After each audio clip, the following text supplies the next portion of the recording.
Hello, and welcome to another episode of Spartalk.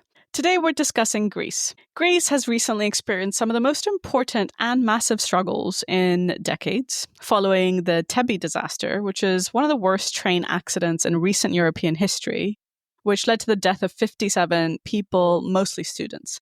Now, this gross act highlighted the pillage of Greece by the European Union, the EU, and it provoked a mass movement for justice. But the result of this movement, according to our comrades in Greece, is a defeat. To help us understand this and more about the country, and crucially to draw lessons for the left and the Greek working class today, I'm joined by comrades Maria and Emilio from our group in Greece. Welcome, comrades. Hello. We're happy to be here. Okay, let me start by asking you a general question about the state of the country. Because Greece is not something we hear about very often in international news these days. But the Financial Times had a long article called How Greece Came Back from the Brink. And it's talking basically about how much better Greece is doing since the debt crisis began 15 years ago and the lessons that the European Union has learned, etc., etc. So if you don't mind, I would like it if you could give a bit of a broader picture of Greece so that our listeners can make sense of the country. And also, I think that would help us to understand what's actually happening today and going forward. Yes, as you mentioned, it's 15 years since the beginning of the economic crisis in the country. I'm guessing that's what the Financial Times is referring to, that Greece is being able the last years to repay part of its debt to the IMF. But that has nothing to do with the reality that the working people are facing in the country. In order to be able to pay that debt to the banks, the workers are paying with blood. Everything is much more expensive. The prices of food have doubled, tripled, or even more. A big part of the industry has been privatized. The trains have been privatized, as we also saw as a result the crime in Tempi, the crash of the trains. They have sold out education, they're selling health. Also, the debt is 150% of the GDP. So for every euro that's produced here, Greece pays that to the debt and owes another 50 cents more. So it's a crazy situation. So there is a big difference between saying that financially is going better and seeing the reality of the people living in Greece, how they manage to survive here. Yes, I was reading the main article that we're going to discuss today, which we'll get to in a bit.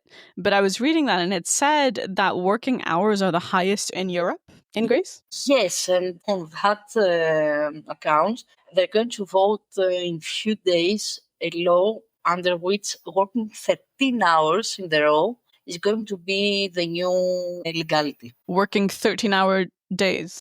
13 hours per day.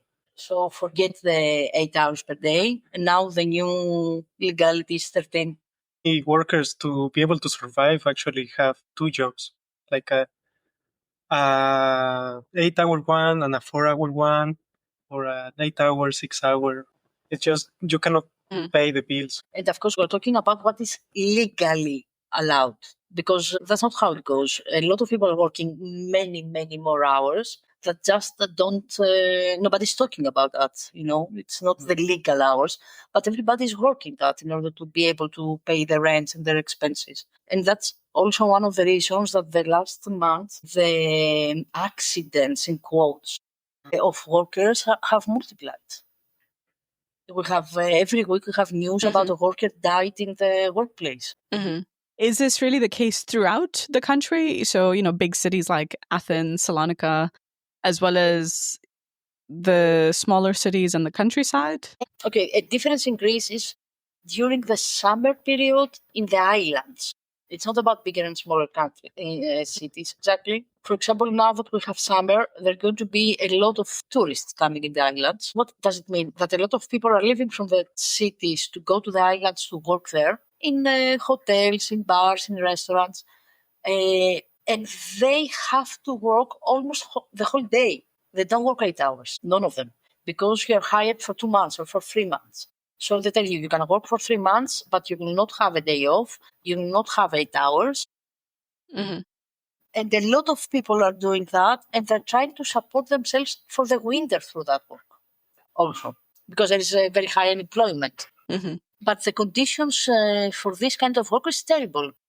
Yeah, I'm sure. And what about the state of industry? You mentioned tourism, of course, in the summer times. Mm-hmm. Mm-hmm. That's a huge industry. But what about the general state of different sectors? What is Greece's economy based on? Well, the biggest one is the ports, obviously. Like it's a huge part of Greek economy. And apart from that, there's some industry, of course, like some mines, refrigerator industries, I mean. But really, it's also constant that you hear this industry, this traditional industry closed down, or this other industry was privatized. So Greece's industrial power which has never been great, has been declining even more. Mm-hmm. We have some very big mining operations, but they're not Greek. They're from foreign countries, foreign companies. And I guess listeners who are not that familiar with Greece or even Europe in the past decade and a half, 2 decades, could you explain how did Greece end up in this situation?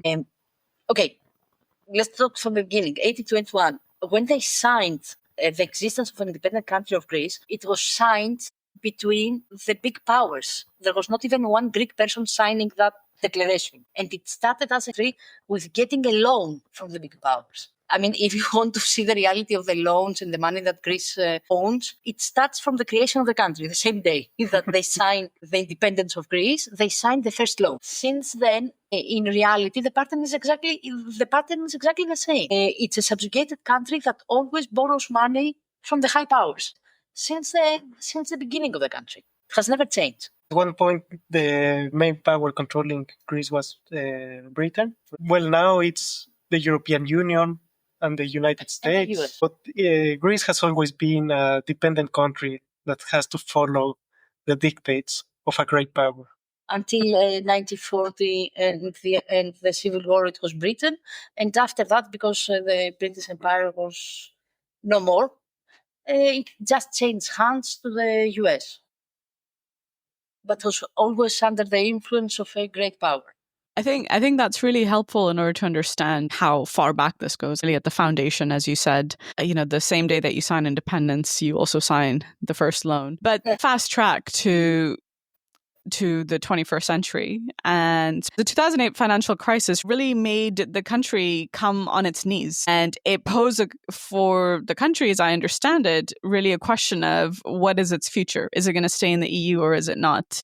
And there was a referendum. And I think that backdrop is important to understanding some of the political dynamics that we're still seeing today. 15 years ago, when the economic crisis started, most of the population and the working people in Greece had no idea about the terrible situation of the economy.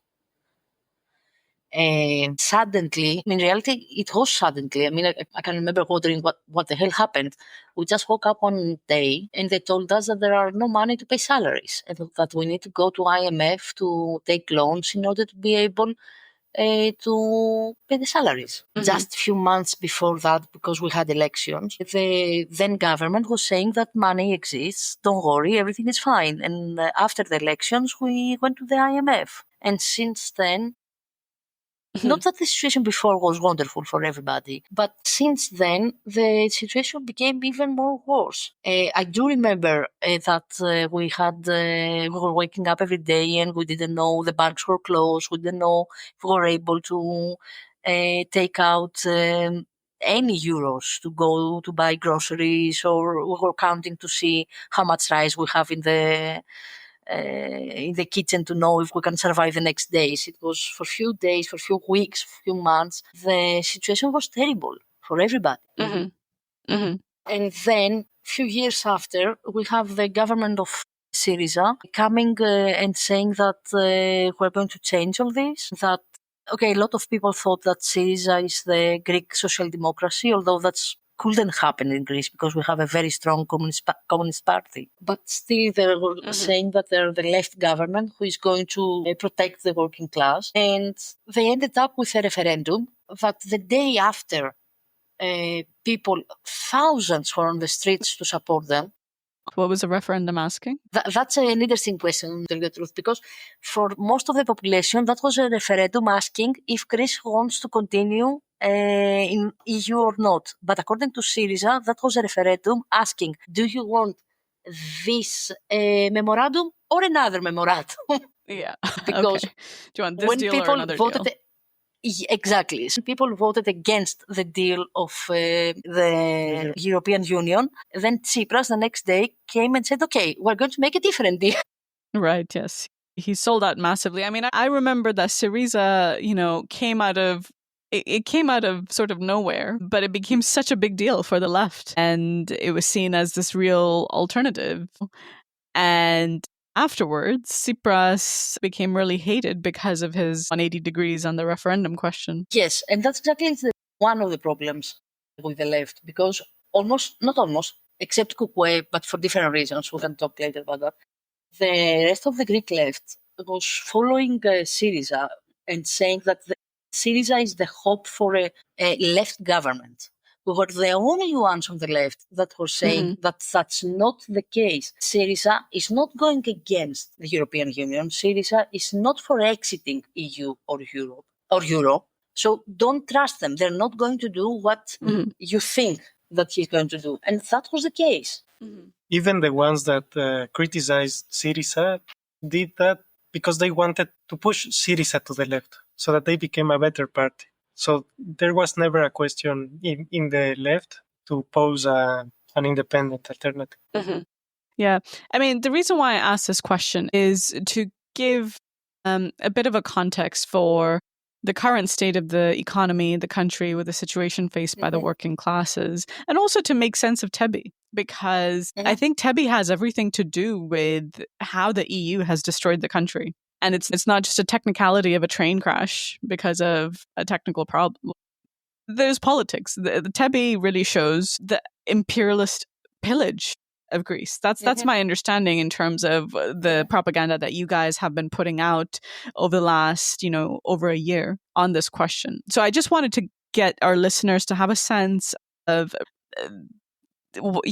what is Greece? It is this country that's really defined by being subjugated to, as you said, the big powers, being in debt.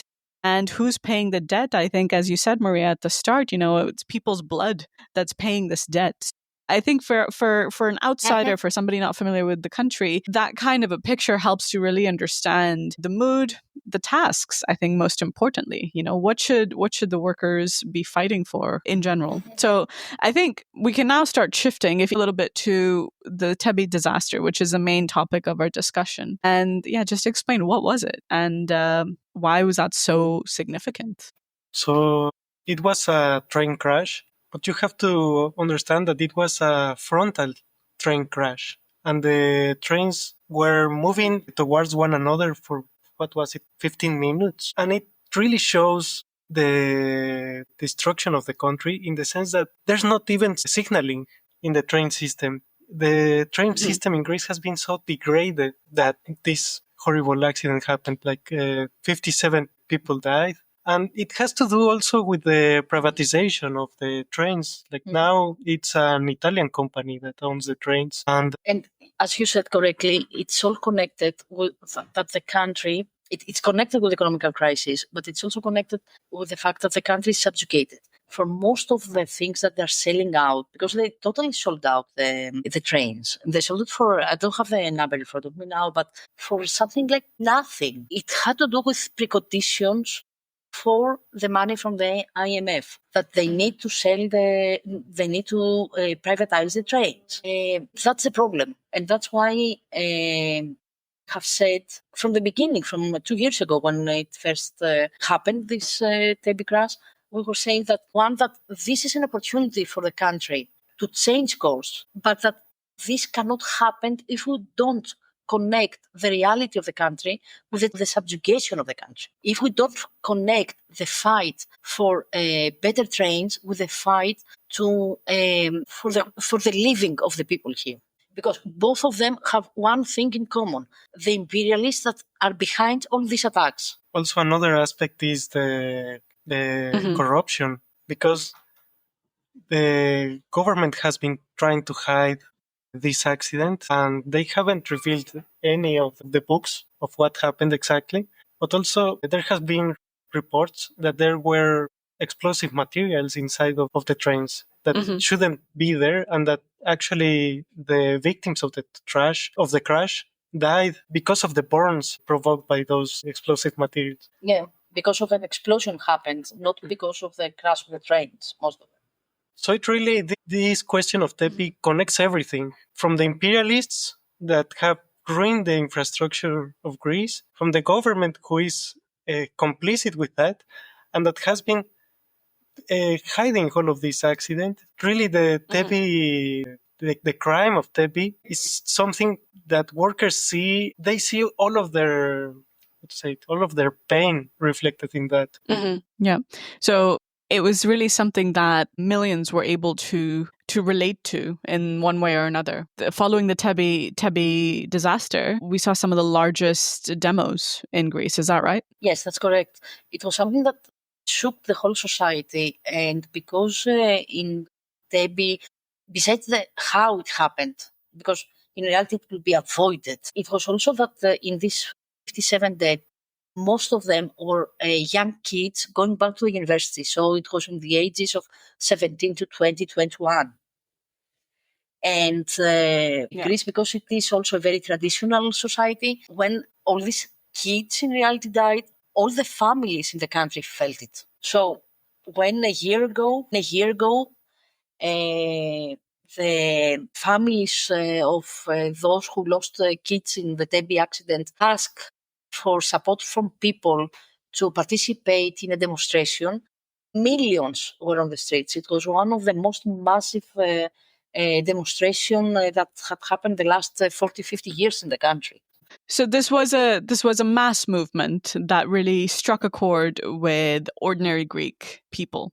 However, you argue that this movement has resulted in a defeat. I want you to take us through a little bit of what happened. If this movement had so much potential, if it really showed very the connection between the corruption of the government, the state of basic infrastructure, the misery of day-to-day life, and the imperialist oppression. If this movement was based on these feelings of anger, then why did it lead to a defeat? I think that's something that is not very obvious. This demonstration had a huge contradiction. From one hand, it had millions of people getting on the streets. And that's a reality. That's a fact that happened.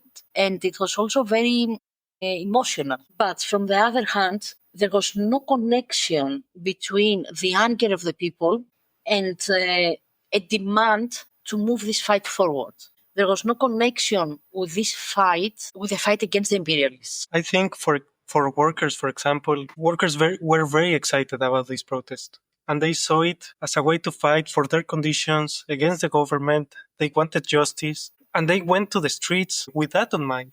And then you went to these enormous protests. But that was it. Like, it was one day, we went to the protests. It finished. There was some repression. People went home. And that was it. And nothing was really achieved. Like, the families were asking for imprisonment of the responsibles of the crime. That hasn't happened. There hasn't been any measures taken to improve the trains. No measures. There were no conquests of the workers to improve their lives. Like, really,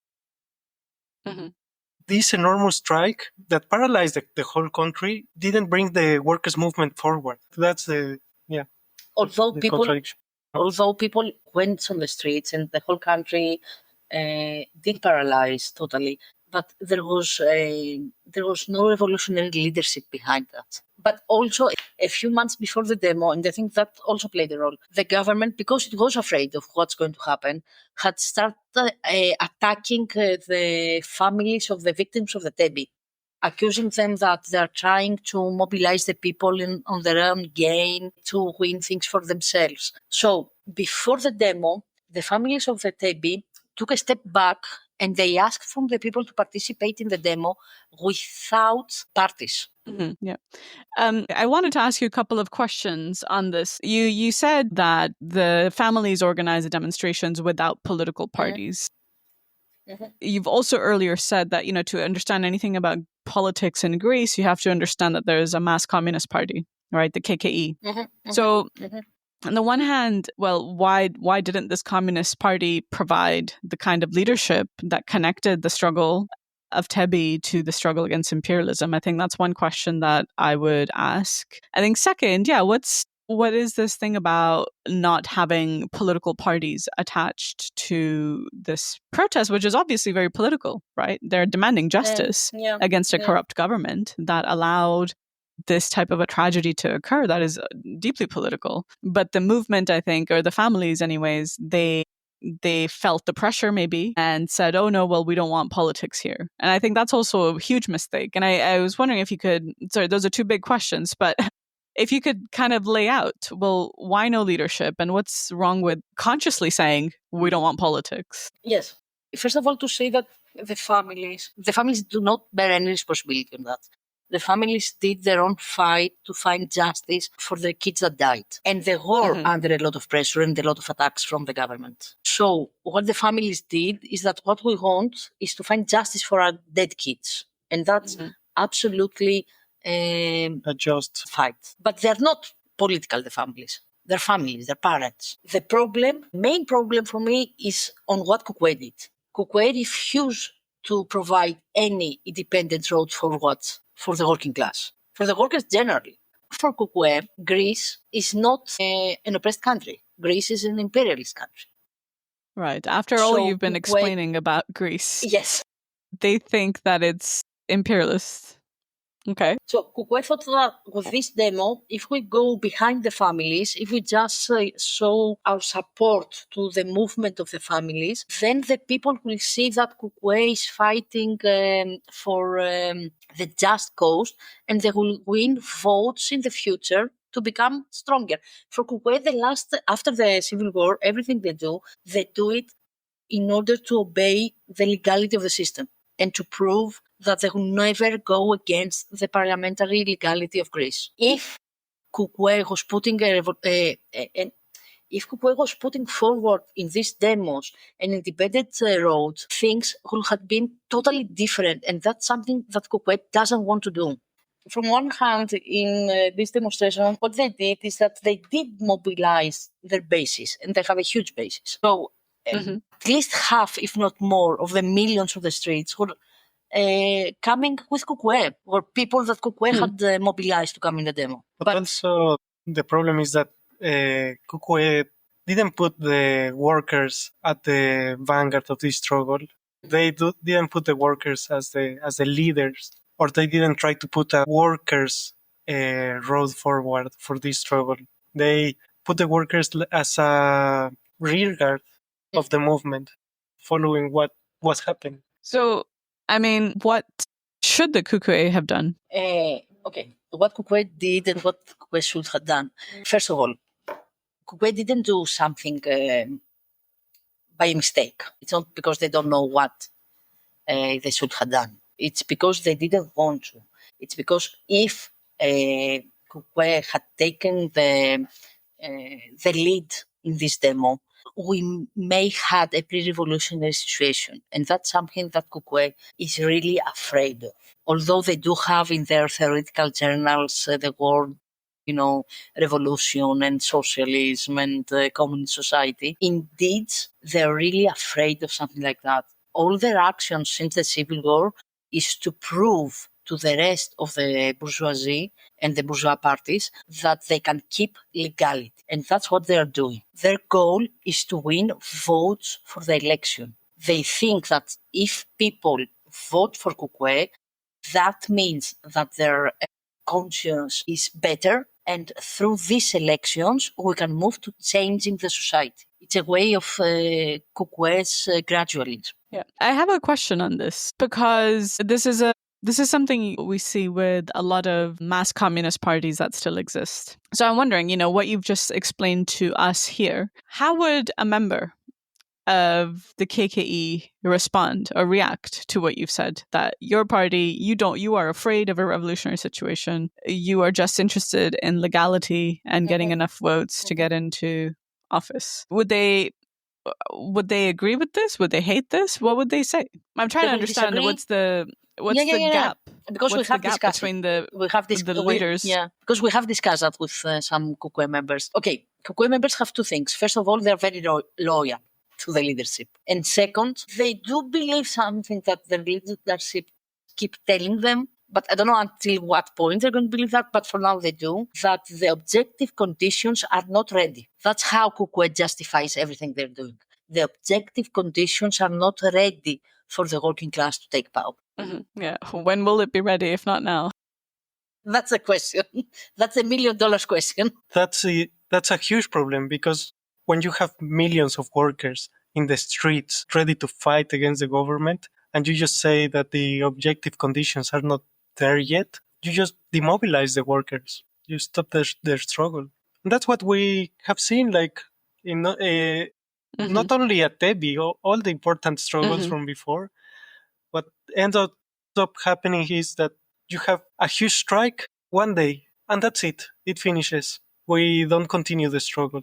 It's a routine. Class struggle has become a routine here in Greece. Yeah. Okay, one of the biggest problems in KUKUE and their inability in reality to put a program in order to fight is, I said it before, it's that KUKUE doesn't believe that Greece is an oppressed country. So that's a wrong starting point. When you think that Greece is also an imperialist country, and according to KUKUE, they have the theory of the pyramids, that Greece is in the bottom of the imperialist pyramid, but still an imperialist country, then going against the imperialist subjugation of the country for them means that they're going to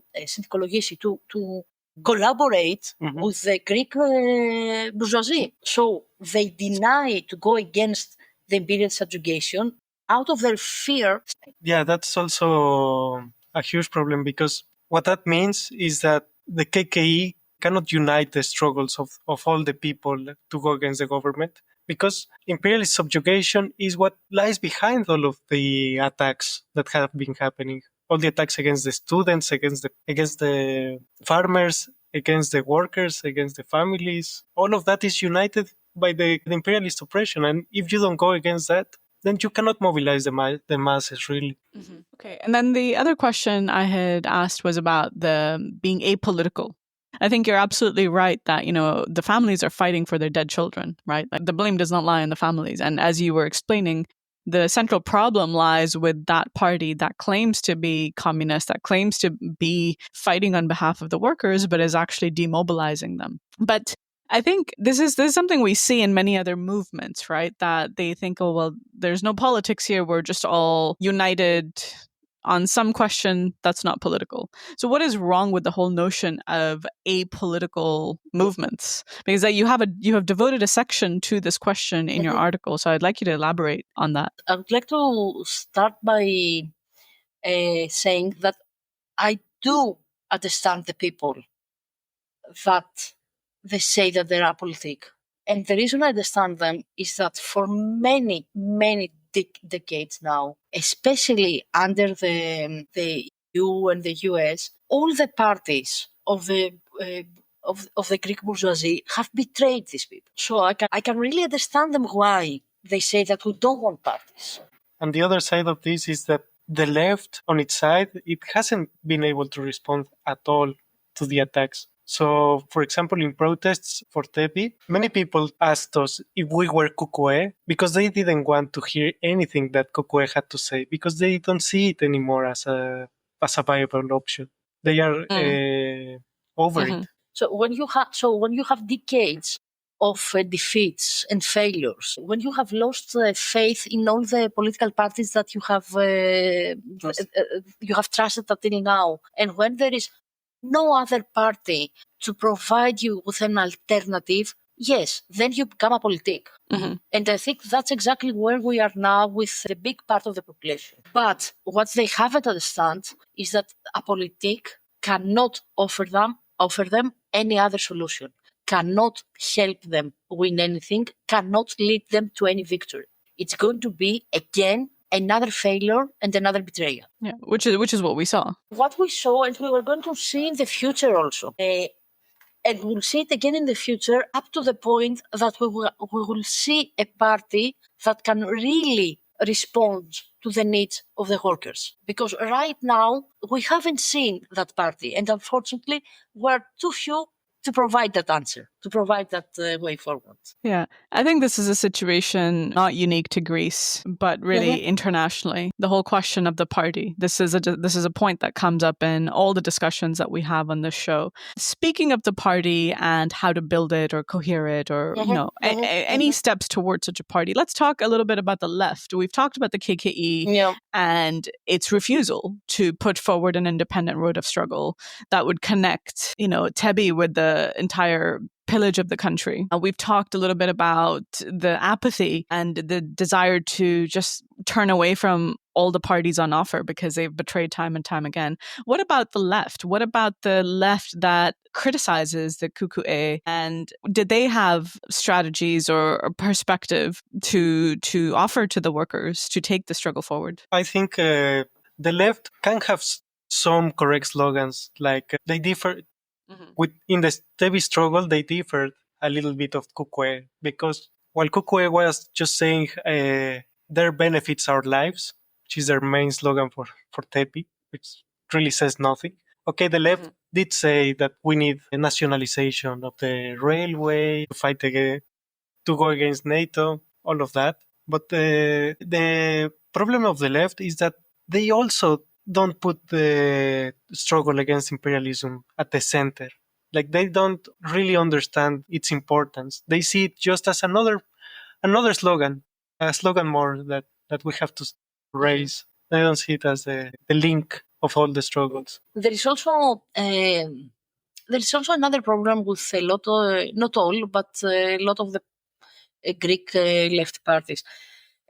As they thought in 2015 that Syriza was a left, a reformist workers' party, and they were trying to push Syriza to become more to the left and feel the needs of the workers. They're also doing the same now, and that's a lose-lose situation.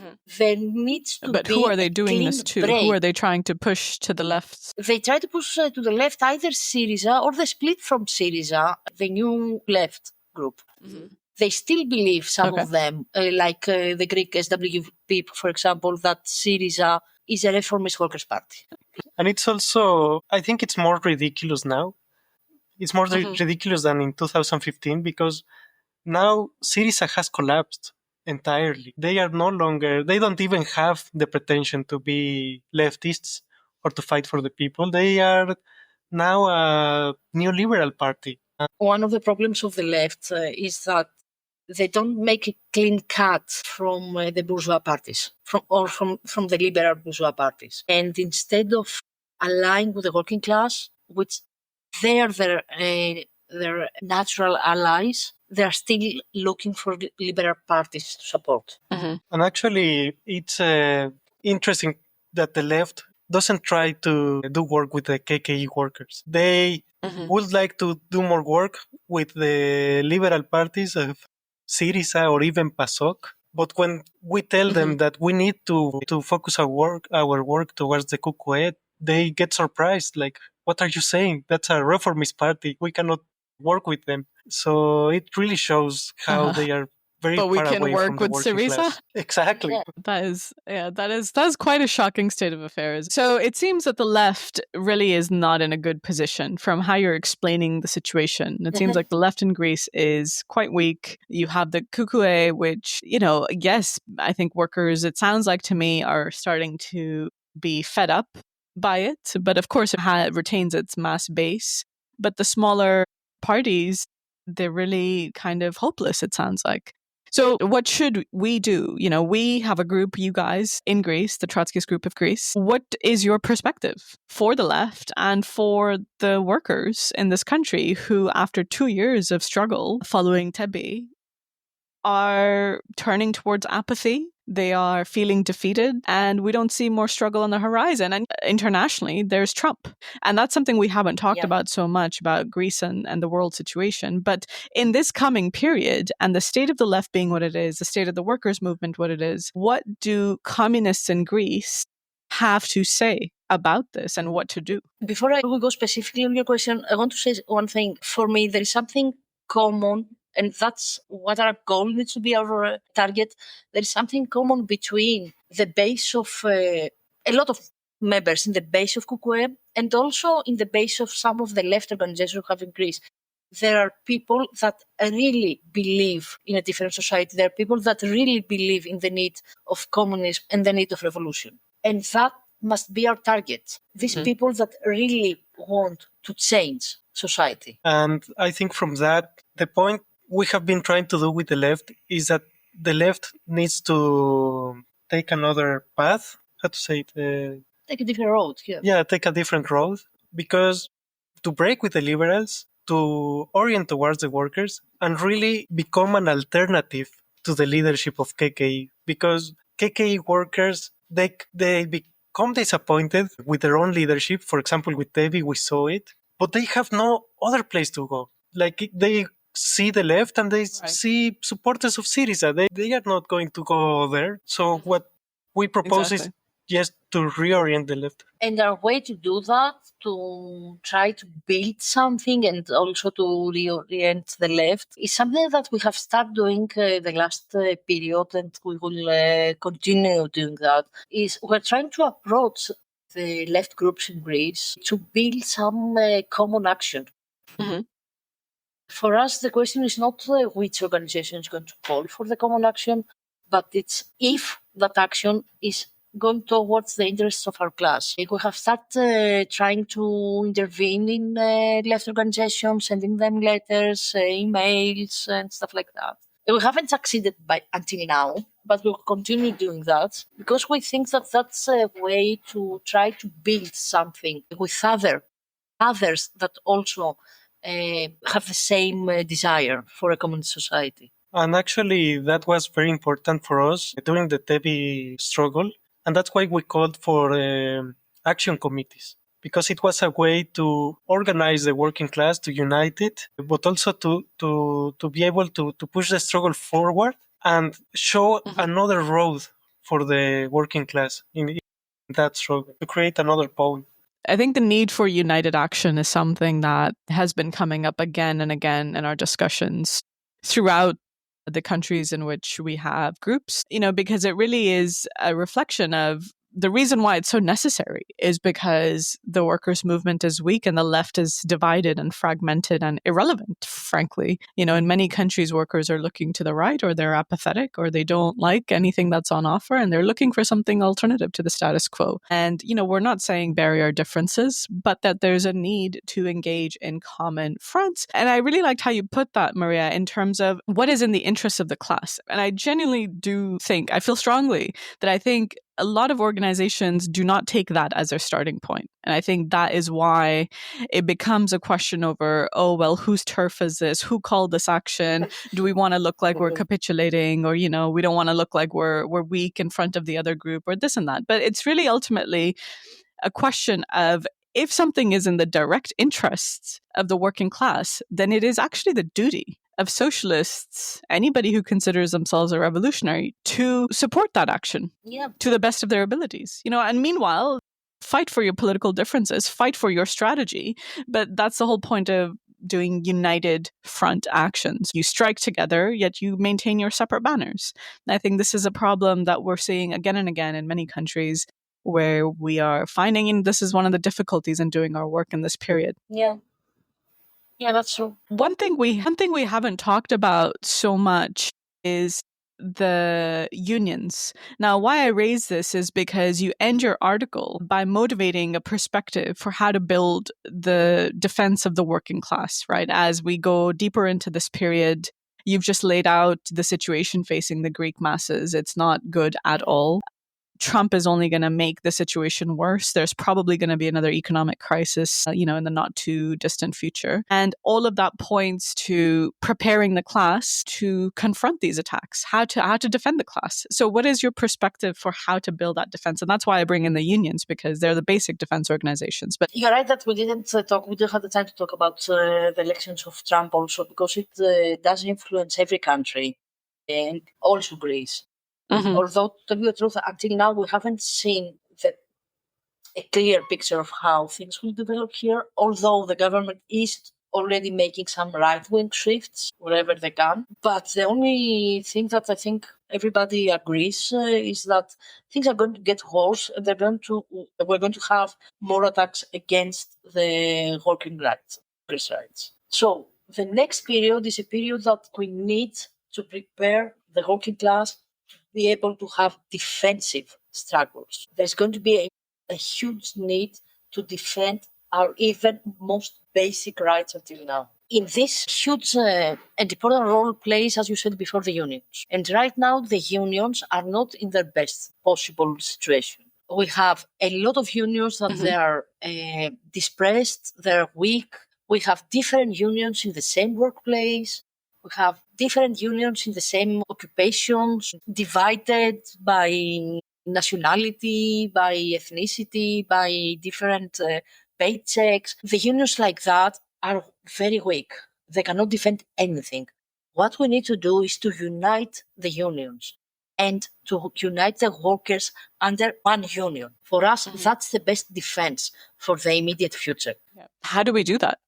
Yeah, for example, I was thinking of the delivery drivers, because they are the drivers of eFood, the drivers of Volt. They have different unions. Then there's the unions more related to KKE. Then there are unions more related to anarchists. There are unions more related to the confederation. Like, it's really divided. And yeah, the way to unite them is to organize the working class under one union and to prepare for struggle in the future. Like, for example, one thing that was surprising is unions not having even strike funds. So that's an important point to fight for that. And also, it's important unions focus a lot on the economic work only, while there are immigrants, there are women, and unions should fight for class struggle. They should fight for them, to bring them to the union, and also try to organize the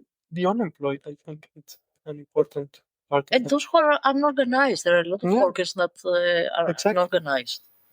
I think the problems you're laying out, these are not unique to Greece. I think that, of course, obstacles, maybe that's a different question. Maybe that has its own peculiarities. But, it's the same thing that we face in countries throughout the international, of the various divisions. And I think ultimately how we fight this is concrete. How we fight to unite different segments of the classes is concrete. But I think the starting point is there must be a leadership, a program, a perspective to actually start doing that.